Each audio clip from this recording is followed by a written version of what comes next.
कथा सुनाई। उदो गुफी संवाद आया कि मैया को नींद आ गई और आपने देखा है तोता बड़ा नकलची होता है। अब नकल करने के लिए भी तो अकल की जरूरत पड़ती है। तोता बड़ा नकलची होता है।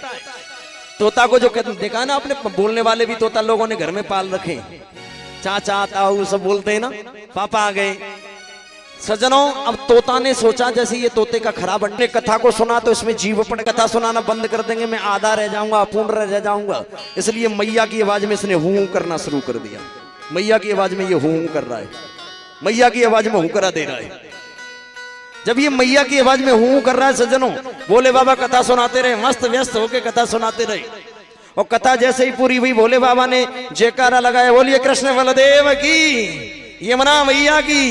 पार्वती मैया बड़बड़ा ठोक उठी, बाबा बाबा बाबा कथा सुनाओ ना, कथा सुनाओ ना, कथा सुनाओ ना। बोले कथा तो पूरी हो गई, कथा क्या सुनाए? बोले इसका मतलब कथा किसने सुनी है, हूं की आवाज किसने दी? इसका मतलब किसी ने चोरी से कथा सुनाए। तो याद रखो, कभी ये मत सोचो कि हमारे घर तक लाउड स्पीकर की आवाज आ रही है तो हम घर में ही बैठ के कथा सुन रही है, मत सोचो कभी। प्रांगण में आओ, जो चोरी से कथा सुनते हैं उनसे भोले बाबा नाराज हो जाते। तो निकाल लिया जिसने चोरी से कथा को सुनाए, मैं उसको जिंदा नहीं छोड़ूंगी, जिंदा नहीं छोड़ूंगा सज्जनों। आहा, त्रिशूल निकाल लिया, चल दिए। और त्रिशूल निकाल करके चले तो देखा व्यास की पत्नी है, छत पर खड़ी हुई है, जिनका नाम है बिटिका देवी। छत पर खड़ी है सज्जनों। जैसे ही जमाई को लिया, तोते का बच्चा पेट में घुस गया, पेट में अंदर समा गया। भोले बाबा ने जमीन पर त्रिशूल गाड़ दिया, दरवाजे पर बैठ गए, इस घर के अंदर मेरा चोर है, जब निकल आएगा तो उसको मार के जाऊंगा। तब तक व्यास जी आ गए। जैसे भोले बाबा को कभी क्रोध नहीं आता। कौन है भोले बाबा?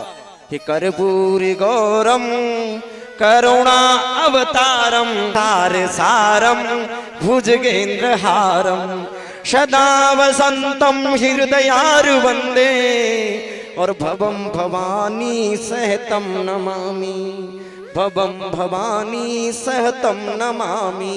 कर्पूर गौरम करुणा अवतारम। भोले बाबा करुणा के अवतार है, क्रोधावतार कहीं नहीं लिखा है, लेकिन यहां पर क्रोध आ गया भोले बाबा को।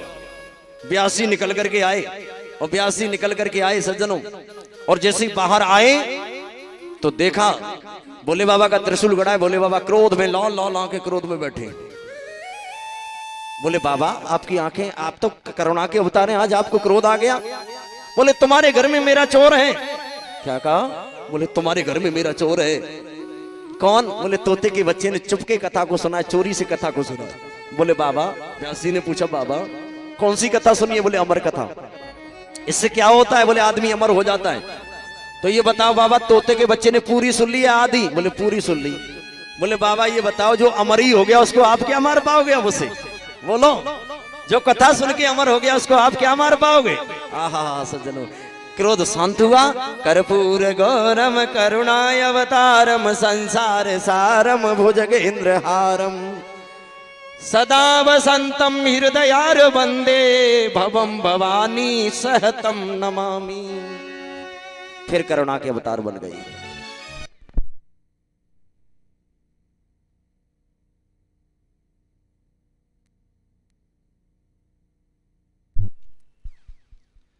श्री राधे। बोले गोविंद भगवान की। इधर भोले बाबा लौट करके कैलाश पर आए, और भोले बाबा लौट करके जब कैलाश पर आए, उधर देखा बिटिका देवी गर्भवती है, व्यासी की पत्नी गर्भवती है। 1 महीना हो गया। ये बताओ बच्चा कितने महीने बाद पैदा होता है? 1.5 साल बाद, 9 महीने बाद, ऐसा ही है ना? 9 महीने बाद बच्चा बाहर आता है। लेकिन ये ऐसा निराला बच्चा है, 1 साल हो गई जन्म लेने का नाम नहीं लेते, 2 वर्ष हुई जन्म लेने का नाम नहीं लेते, 3 वर्ष हुई जन्म लेने का नाम नहीं लेते, 4 वर्ष हुई जन्म नहीं लेते। सजनों, नाना भांति नचायो रे भक्तन ने हमें, नाना भांति नचायो। ऐसे भक्त है, जन्म लेने का नाम नहीं देते। इससे तो मैं नरक में बढ़िया हूं, अगर जन्म ले लूंगा तो विष्णु की माया मुझे घेर लेगी, और मैं चाहता हूं कि माया मुझे न घेरे, मैं नरक में अच्छा हूं। यहां कम से कम कोई माया तो नहीं आ रही है। 11 वर्ष हो गए, सूर्य चंद्रमा का प्रकाश फीका पड़ने लगा। कहने लगे ब्रह्मा जी की मर्यादा टूट जाएगी अगर जन्म नहीं लिया। मां का उदर बड़ा हुआ है, अंदर से आवाजें आती हैं, बेटा जन्म ले लो। भगवान कृष्ण बोले अगर तुम्हें डर लग रहा है कि विष्णु की माया तुम्हें घेर लेगी तो मैं वरदान देता हूं, विष्णु की माया का तुम्हारे ऊपर कोई प्रभाव नहीं पड़ेगा, अवतार लो। ठीक 12 वर्ष बाद जन्म हुआ सज्जनों, और 12 वर्ष बाद जन्म हुआ। आइए माताएं मेरे साथ।